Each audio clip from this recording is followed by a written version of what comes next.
네, 뉴스 신세계 오늘도 헬마우스 임경빈 작가와 함께합니다. 어서 오세요. 안녕하세요. 자, 공수처가요. 네. 모든 사건을 좀 일단 주도해 나가겠다. 뭐 이런 입장이죠 지금? 그런 입장을 밝히고는 예. 있는데 실제로 그렇게 하고 있는지는 예. 뭐 물론 약간 물음표가 있긴 합니다. 예. 뭐 그런 상황에서 오늘 좀 특이할 만한 일이 네. 있었는데요. 검찰이 윤석열 대통령 그리고 이상민 전 행정안전부 장관 이 두 사람 다 내란죄의 핵심 피의자 중에 한 예. 명입니다. 이 두 사람에 대해서 사건을 고위공직자 범죄수사처 공수처로 이첩하기로 했다. 이첩하겠다. 네, 이런 발표를 했습니다. 검찰청에서 나온 결정인데요. 공수처하고 중복 수사가 이루어지는 거를 이제 방지하는 거를 포함해서 사건 이첩 요청에 또 응하는 것도 이제 중요하다고 예. 생각을 해가지고 이렇게 결정을 했다라는 건데 공수처도 대검찰청하고 이제 협의한 결과 그렇게 하기로 했다라는 예. 거고 그래서 공수처가 윤석열과 이제 이상민에 대한 사건을 이첩받아서 수사를 진행을 하고 예. 나머지 피의자들에 대한 이첩 요청 이게 이제 원래는 18일까지 달라고 했다가 이제 예. 13일까지 달라고 했다가 이제 18일로 미뤄졌었던 건데 그 나머지 피의자들 예를 들면 김용현 전 국방부 장관이라든지 지금 이제 검찰에서 구속 수사를 하고 있는 나머지 이제 지휘관급에 대해서는 공수처가 이첩 요청을 철회하기로 결정을 했다고 합니다. 예. 그렇다면 그쪽은 따로 수사해가지고 나중에 어떤 특검이나 이렇게 종합을 해야 되나요? 어떻게 절차는 그렇게 되겠죠? 그 뭐 표면적으로 보면은 마치 이제 검찰이 사건을 윤석열 대통령 관련된 사건들을 이제 넘긴 걸로 예. 보이지만 내부적으로 좀 더 들여다보면 실제로는 아직 윤석열 피의자에 대한 사건 수사는 이제 구체적으로 진행된 적이 없기 때문에 예. 아직 소환 조사도 못했으니까요. 예. 과연 넘겨줄 만한 내용은 있는가? 예. 이런 데에서부터 뭐 공수처가 과연 그걸 받아서 뭘 할 수 있는가? 뭐 이런 의문들도 제기가 됩니다. 일테면 비상계엄 사건과 관련해서 여러 수사기관들이 지금 동시다발적으로 수사를 진행하고 예. 있는데 출석 통보 자체도 공수처에서도 하고 그렇죠. 특수단 검찰 네. 쪽에서도 하고 이러다 보니까 어느 쪽에 출석해야 되느냐 그거를 오히려 윤석열 피의자 쪽에서 자기가 유리하다고 판단되는 수사기관 쪽을 이제 선택할 수 있는 예. 고를 수 있는 상황이 되는 거 아니냐 효율성이 좀 떨어진다라는 지적들이 있다 보니까 예. 두 기관에서 어느 정도 좀 정리를 하기로 한 것 같은데요. 뭐 그렇다고 해서 공수처가 그러면 이 사건 전체를 조율하는 것이냐 전체를 끌고 가는 것이냐라고 하기엔 좀 어려운 것이 애초에 대통령에 대한 직접 기소 권한이 공수처에 없습니다. 예. 그러니까 기소를 할 때는 또 결국에는 검찰에서 해야 되는 거기 때문에 최종 결정권을 여전히 검찰이 쥐고 있는 것 같은 형국이라서 뭐 지금 이 상황이 특검 출범이 돼가지고 모든 수사기관이 통할해가지고 뭐 지휘를 받게 되지 않는 한은 계속 좀 비슷한 양상이 흘러갈 것 같습니다. 특검으로 가야겠군요, 결국. 예. 결국 그렇게 될 것 같습니다. 예, 제대로 된 수사를 하려면 특검으로 갈 수밖에 없을 것 같은데. 그래서 냉정하게 보자면 예. 뭐 검찰이나 혹은 뭐 공수처나 결국 특검으로 갈 거를 예상하고 서로 일종의 이제 교통 정리를 하는 것 같은 모양새를 예. 낸 것 아닌가. 오늘은 좀 그렇게 평가할 수밖에 없을 것 같습니다. 예, 검찰은 잘 봐야 될 것 같아요, 항상. 예. 네. 예, 검찰은. 그런데 헌재가 그 개헌 포고령하고요. 윤석열 피의자의 네. 국무회의로 넘겨라 빨리. 예. 속도는 지금 이제 헌법재판소가 제가 가장 빠른 것 같습니다. 빠른 것 예. 같습니다. 일정에 맞춰서 이제 착착 진행을 의지도 단단한 것 같고요. 네. 빨리 하겠다. 하고 예. 있는 상황인데 일단 그 12.3 비상계엄을 선포했을 때 그날 예. 국무회의 회의록하고 포고령 내용 이거를 24일까지 제출하라라고 이제 명령을 했습니다. 27일부터는 본격적인 그 준비 기일이 예. 예정이 돼 있기 때문에 그 전까지 관련 자료들을 제출하라라는 얘기인 건데 윤 대통령 측에다가는 입증 계획, 자기가 이제 네. 이제 억울하다는 걸 입증할 계획, 그리고 증거 목록들, 계엄 관련된 국무회의 회의록, 그리고 박안수 계엄사령관이 선포했었던 포고령 1호 이거를 네. 이제 제출하라라고 요구를 했고요. 국회 쪽, 그러니까 정청래 국회 법사위원장한테는 탄핵소추 사유에 대한 입증 계획, 그리고 네. 증거 목록을 제출해라. 이렇게 지금 명령을 해놓은 상태입니다. 예, 헌재가 뭐 저쪽에서는요. 윤석열 대통령 측에서는 뭐 이건 어쩌고 미루고 이러는데 모양새는요. 쓸데없는 소리 하지 말고 이거 빨리 내 이런 모양새 같아요. 느낌은. 그렇습니다. 준비기일이 일단 27일에 잡혀 있고요. 그리고 이제 증거 제출을 24일까지 하라고 했으니까 뭐 대통령실에서 출석 관련된 내용이라든지 혹은 뭐 탄핵 심판 관련된 예. 내용을 송달을 받든 안 받든 예. 일정대로 진행을 하겠다라는 걸로 보이긴 합니다. 예. 근데 일단 명령을 받긴 받았습니다만 대통령실에서 제출할 자료가 있을지부터 좀 의문이긴 합니다. 예. 일단 문제의 그 국무회의 회의록 같은 경우에는 지난 3일 오후 10시 17분께에 시작을 해서 22분쯤에 끝났다라고 예. 행안부에서 이제 국회에다가 이 보고를 했었는데 문제는 그날 회의록이 없다라고 보고를 했다는 겁니다. 예. 언제 열려서 언제 끝났는지 그리고 계엄 해제를 위한 국무회의도 4일 오전 4시 15분쯤에 열렸다라고 보고를 했습니다만 역시 마찬가지로 회의록은 없다라고 답변을 해놓은 거라서 예. 헌재가 제출하라는 회의록이 없는 상태에서 그걸 지원해서 낼 수는 없지 않습니까? 예. 네, 그런 부분을 좀 고려를 해야 될 것 같고요. 그러면 헌재 이 준비 명령에 대해서 대통령실 쪽이 어떻게 회신을 할 거냐 예. 여기에 따라서 앞으로 이 심리를 어떻게 대응할 것인지도 좀 예측을 해볼 수 있지 않을까 이렇게 좀 보여지긴 합니다. 그러나 다행스러운 것은 어쨌든 헌재가 이 심리 자체를 질질 끌거나 하지 않겠다는 어떤 의지가 있는 것처럼 보여서요. 네. 예, 그 부분은 어떤 상당히 안도감이 드는 부분입니다. 일단 이 준비 명령도 오늘 이제 전자송달을 통해서 어제 전자송달을 통해서 이제 발송을 예. 했다는 거고요. 오늘 오전에는 추가로 이제 우편으로도 발송을 했는데 여전히 윤석열 대통령 측에서 이걸 제대로 받았는지는 미지수입니다. 예. 지금 뭐 수사기관에서 하고 있는 송달들도 다 수치 거부를 하고 있는 상태이기 때문에 근데 저런 식으로 헌재에 어떤 저항하는 듯한 모양새를 자꾸 보이는 것이 네. 심리에 도움이 안 될 건 뭐 분명해 보이고요. 그리고 예. 이제 헌법재판소에서 뭐 이런 어떤 탄핵 심판 관련된 심리를 처음 해보는 게 아니다 예. 보니까요. 벌써 대통령에 대한 탄핵 심판 심리만 3번째거든요. 아하, 예. 그리고 이제 지난 8년 전 박근혜 탄핵 심판 때는 이 수사에 제대로 협조하지 않았다. 예. 그게 대통령의 파면 사유 중에 하나로 들어갔습니다. 네. 그래서 특검 수사라든지 검찰의 수사에 협조하겠다라고 말을 해놓고 정작 제대로 수사에 협조를 하지 않았기 때문에 헌법소 의지가 있다고 보기 어렵다는 네. 내용이 그 당시에 이제 심판 결정문에 들어가기도 했었습니다. 예. 그만큼 지금처럼 계속 일종의 이제 침대 축구를 해서 들어눕는 형태로 가져가는 것이 본인한테 과연 유리할까? 뭐 예. 그것도 아마 좀 생각을 해봐야 될 겁니다. 예, 다른 얘기 좀 넘어가 볼까요? 한동훈 전 대표요. 네. 여당. 계엄 당일날 국회 가면 목숨이 위험하다. 이런 뭐 제보 전화라 그래야 되나요? 뭐 경고 전화라 그래야 되나요? 이런 전화를 받았다. 군 관계자로부터 뭐 이런 주장이죠? 예, 오늘 한동훈계 그 정치인들 사이에서 이제 나온 얘기인데요. 유튜버 김어준 씨도 비슷한 얘기를 한 적이 예, 있습니다. 그렇습니다. 계엄 사태 당시에 한동훈 대표를 사살하라는 계획이 있었다. 라는 제보를 받았다고 본인이 이제 국회에서 증언을 했었는데 비슷한 얘기가 한동훈 대표 쪽에서 나온 겁니다. 계엄 선포 당일에 국회에 가면 목숨이 위험하다라고 국회로 이동하는 도중에 예. 한 군 관계자로부터 전화를 받았다는 겁니다. 국회에 절대 가지 마라. 네. 내가 들은 첩보인데 가면 체포될 거고 목숨이 위험할 수도 있다. 예. 이런 얘기를 이 군 관계자가 했다는 겁니다. 그러면서 전화기도 끄고 하루 정도 은신처에 숨어 있어라. 너는 잡히면 안 된다. 예. 가족도 대피시켜라. 이렇게 얘기를 했다는 건데요. 예. 한 전 대표 쪽에서 이제 밝힌 바에 따르면 이 전화를 했다라고 하는 관계자는 정보력이 있고 신뢰할 만한 인물이었다. 라고 하는데 다만 예. 이야기의 내용 자체가 좀 현실성이 없다고 판단해서 일단 이제 국회로 갔다. 이게 지금 한동훈 대표 쪽의 설명입니다. 예. 아까 잠깐 말씀하셨지만 김어준 씨가 했던 내용과 일맥상통하는 부분이 있습니다. 그렇습니다. 한동훈 대표에 대해서는 이제 예. 사살하라, 죽여라라는 어떤 취지의 명령이 있었다라는 제보니까요. 뭐 같은 사람이 했을 수도 있고요. 이거는 이제 그렇습니다. 확인은 안 됩니다만 예. 맥락상으로 보면 그런 부분이 있는데 다만 한동훈계 쪽에서는 이 얘기를 그 채널A 쪽 언론에 이제 밝히면서도 한동훈 대표가 김어준 씨 주장에 동조하는 거는 절대 아니고 김어준 씨의 주장을 듣고 계엄 당시에 본인이 들었던 얘기를 이제 복기해 본 거다. 예. 뭐 이렇게 설명을 또 했습니다. 뭐 동조가 아니고가 중요하겠습니까? 그렇습니다. 어떤 사실관계가 중요한 거죠. 사실관계의 어떤 C줄과 낫줄이 어떻게 맞닿아지느냐를 봐야겠죠. 예. 네. 다만 지금 이제 김어준 씨의 그 증언이 있고 나서도 이제 며칠이 지났는데 예.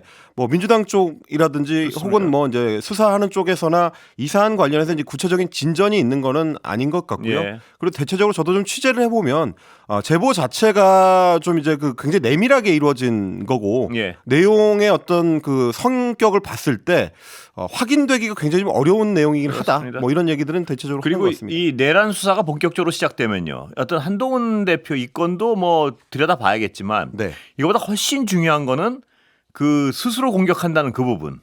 우리나라 군이 우리나라를 스스로 공격할 우려에 대한 어떤 셔먼 의원의 발언. 그렇습니다. 북한 예. 소행으로 꾸미기 위해서 이제 거짓으로 북한- 자해를 할 수도 있다 이런 얘기죠. 북한군 옷을 입혀가지고 뭐 우리 어느 지역을 공격한다. 네. 이 부분에 대한 철저한 진상 규명이 있어야 될 것 같아요. 반드시. 만약에 그런 예. 계획이 있었다라고 하면 그거는 어마어마한 예. 범죄죠. 근데 미국까지 그런 얘기를 할 정도면 뭔가 있었다는 느낌이 강하게 드는데 하여튼 그 부분에 대한 수사도 분명한 내란 혐의 수사의 중요한 축 중에 하나가 될 것 같습니다. 네, 그렇게 될 것 예. 같습니다.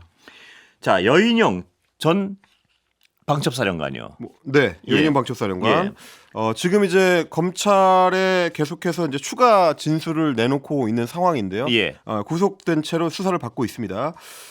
군인들이 받아들이지 않을 것이라고 반대했는데도 불구하고 윤석열 대통령이 계엄을 강행했다라는 예. 취지의 진술을 했다고 합니다. 이미 반년 전에 본인이 그런 얘기를 했다는 건데요. 예. 평시 계엄은 안 된다. 군인들이 안 받아들일 것이다라고 이제 본인이 반대했다는 거고. 민간인 상대의 데모 진압 훈련도 이루어지지 않아서 그거는 우리가 할 수가 없는 영역이다. 이런 식의 이제 계엄 반대 의견을 본인이 예. 냈다. 그러니까 예. 나는 내란에 동조하거나 이제 공범으로 참여한 게 아니다라는 자기 방어를 하는 차원에서 이제 이런 예. 얘기를 하고 있는 걸로 보입니다. 다만 그럼에도 불구하고 윤석열 대통령 같은 경우는 지난해 12월부터 여인영 전 사령관 등 군 고위급 관계자들이 모인 자리에서 예. 이 어려운 서해 문제를 해결하는 거는 결국 비상조치밖에 없지 않겠느냐. 라는 식으로 언급을 했었고 그게 이제 결국 이제 계엄으로 이어졌다라는 증언이고요. 그러면서 우원식 국회의장 같은 이제 체포 명단에 등장하는 인물들 이런 인물들에 대해서도 평소에 윤석열 그 피의자가 문제 있다라고 계속 이야기를 해왔던 예. 인물들이다. 그러니까 자기들은 익숙하게 들어왔었던 리스트다라는 얘기가 되는 겁니다. 두 가지가 좀 눈에 띄는데요. 이 여씨 같은 경우에는 과거에 자기 책임을 아까 잠깐 얘기했지만 면피하려는 어떤 보호 본능이 있을 것이고 그래서 자기가 얼마나 적극적으로 가담했는지는 좀 감해서 얘기하려는 의도가 있는 것 같은데 네. 또 하나 눈길을 끄는 거는 윤석열 씨가 부정적으로 얘기하던 인물들이 다 포함되어 있다. 체포 명단에. 네. 이 얘기는 개인적으로 감정 있는 인물들은 다 체포하라 뭐 이런 그리고 또 그 대상을 본인이 정했다는 아주 중요한 부분이 있는 것 같습니다. 보면 그렇습니다. 예. 법적으로 실제로 어떤 입증된 사안에 근거해서 정했다기보다는 예. 본인의 어떤 생각 뭐 요즘 말로 하면 이제 일종의 뇌피셜 예. 뭐 이런 거에 기반해서 체포해야 될 대상을 정한 걸로도 읽힐 수가 있는 대목이라서요. 예. 이거는 뭐 나중에 윤석열 피의자에 대한 수사가 본격적으로 진행이 되면 좀 따져봐야 될 대목이 될 거예요. 그러면 그 내란 수계 혐의가 굉장히 더 무거워질 테고요, 분명히. 그렇습니다. 자기가 직접 내가 좀 미운 사람은 체포 명단에 넣었다. 윤석열 피의자가 이 방송을 자주 안 들은 걸로 추정되는데 참 다행이라는 생각을 많이 했습니다. 예. 네, 뭐 고랭코는 포함이 안 됐으니까 요즘 저로서는 어떻게 보면 좀 아쉽기도 한데 아쉽습니까? 유명세 차원에서 그렇습니다. 근데 다만 이제 저희가 이제 이 말씀을 예. 전달을 해드리는 거는 예. 여인영 전 방첩사령관이 그래서 혐의가 가볍다라는 차원의 말씀이 그건 절대 아니고 아니죠. 오히려 이제 윤석열 피의자를 포함해서 이 관련자들이 굉장히 오랫동안 계엄과 관련된 이 반헌법적인 계엄과 관련해서 논의를 진행을 해왔었다는 거를 스스로 지금 이야기하는 거기 때문에 이제 전달해드리는 거고요. 그리고 그 전에 그렇게 예. 경고가 있었으면 네. 그걸 막았어야,죠. 그렇습니다. 예. 그리고 여인영 전 방첩사령관 같은 경우는 본인의 그런 어떤 항변이나 말이 중요한 게 아니고 계엄 당일에 혹은 그렇습니다. 계엄을 전후한 그 시기에 어떤 행동을 하고 어떤 명령을 실행에 내렸는지 옮기지 않았습니까? 그렇습니다. 본인이. 그걸 따져봐야 됩니다. 그 전에 핑계는 별로 어떤 설득력은 없는 것 같아요. 예. 그런데 아까도 말씀하셨지만 중요한 거는 윤이 직접 체포 명단을 작성한 듯한 어떤 정황 증거. 그렇습니다. 이게 굉장히 어떤 이 섬찟하네요. 사태를 예. 전체적으로 지휘한 것 같은 그런 분위기가 지금 읽히는 거예요. 대단히 섬찟한 얘기입니다. 예. 자, 명태균 씨예요. 그 이른바 황금폰들 포렌식이 끝났다 뭐 이 얘기인가요? 끝난 건가요, 이게? 명태균 씨의 그 법률 대리인 남상권 변호사가 오늘 시선 집중에 출연을 해서 한 예. 얘기인데요. 그 동안에 정치인들이 계속해서 이제 명태균 씨와의 친분 관계를 부정을 해왔는데 예. 그걸 이제 정면으로 반박을 하면서 이야기한 겁니다. 사실 오세훈 서울시장 같은 경우도 2번 만나고 말았다. 예. 우리랑 헤어질 때도 나쁘게 헤어졌다 이런 식으로 얘기를 했었고. 예. 그리고 홍준표 대구시장 같은 경우도 그런 정치 브로커는 나는 상대하지 않았다. 예. 이렇게 이제 부정을 했었는데 사실상 이 사람 잘 모른다라고 이야기했었는데 여기에 대해서 남상권 변호사는 이제 사실이 아니다. 네. 명태균 씨의 그 주장에 따르면 예. 그렇다고 하면서 오세훈 시장하고 2번 만났다는 거에 대해서 아니다. 더 많이 만났다라고 명태균 씨가 이야기를 했다는 거고요. 휴대폰 안에 소위 말하는 그 황금폰 안에 오세훈 시장과 통화한 내용도 있을 것이라고 예. 명태균 씨가 얘기를 했답니다. 그런데 좀 신기한 거랄까요? 좀 네. 의심스러운 건 명태균 씨가 홍준표 시장을 향해서 어젠가요? 네. 더 이상 뭐 어떻게 하면 가만 안 두겠다는 식으로 얘기하니까 홍준표 씨가 그 후에 조용했나요? 어떻습니까? 반응이 없었죠, 별로? 오늘은 반응이 있었습니다. 아, 왜냐하면 이제 있었군요. 예. 남상권 변호사가 홍준표 시장에 대해서도 이런 얘기를 했기 때문인데요. 선거 캠프를 이제 홍준표 시장에 대해서도 명태균 씨와 매우 친밀하다. 예. 홍 시장이 명 씨를 모른다고 이야기한 거는 허위 사실이다. 예. 그리고 명태균 씨와 홍 시장이 통화도 했고 복당과 관련해서 그러니까 한때 이제 탈당해가지고 국회의원 선거에 출마했었는데 복당과 관련해서 전화로 이야기를 나눈 것 같다. 예. 라는 식으로 오늘 이제 방송에서 이제 인터뷰를 한 겁니다. 예. 여기에 대해서 이제 홍준표 시장이 곧바로 페이스북에 반박을 했는데 그 변호사가 내가 명태균을 통해서 김종인한테 복당 부탁을 했다고 거짓말을 했다. 이렇게 이제 반박을 하면서 예. 내 복당은 김종인 퇴출 이후에 우리 당 당대표 후보들이 전당대회 경선에서 만장일치로 찬성을 했기 때문에 이준석 대표가 복당시킨 것이다. 예. 이렇게 얘기를 하면서 남상권 변호사하고 이제 명태균 씨를 허위 사실로 인한 명예훼손죄로 그랬군요. 고소하겠다. 이렇게 나왔습니다. 예. 참 이 명태균 씨도 명태균 씨지만요. 건진법사라고 있지 않습니까? 예. 이 건진법사가 구속이 됐는데 이 건진이 제대로 터지면 명태균 게이트는 뭐 문제도 아니다 이런 식의 얘기가 나온 것 같은데 오늘 뉴스토마토가 이제 예. 보도한 내용인데요. 왜냐하면 성격이 굉장히 비슷한 어떤 그 공천 관련된 비리 혐의가 있기 때문입니다. 일단 전성배 씨가 2018년 전성배 씨가 건진이죠. 그러니까? 건진법사의 이제 본명인데요. 예. 6.13 지방선거를 앞두고 억대의 불법 정치 자금을 받은 혐의로 현재 이제 검찰에 체포가 돼 있는데 예. 검찰이 전성배 씨의 자택 그리고 강남에 있는 법당을 압수수색을 해가지고 휴대전화 4대를 확보를 했다고 합니다. 예. 이게 이제 오늘 회자되기로는 소위 이제 법사폰이 되는데 법사폰. 예. 예. 저쪽은 황금폰. 저쪽은 이쪽은 명태균 씨는 법사폰. 황금폰, 예. 전성배 씨는 법사폰. 예. 휴대전화 한 대하고 이제 최근에 썼다는 휴대전화 한 대, 그리고 과거에 썼던 걸로 추정되는 휴대전화 3대 이렇게 해서 이제 4대에 대해서 이제 분석을 하고 있다고 합니다. 예. 그런데 2018년에 지방선거 당시에 그때는 자유한국당이었는데요. 경북 영천시장의 공천을 받게 해주겠다면서 모 정치인한테 1억 원 상당의 불법 금품을 받은 혐의를 예.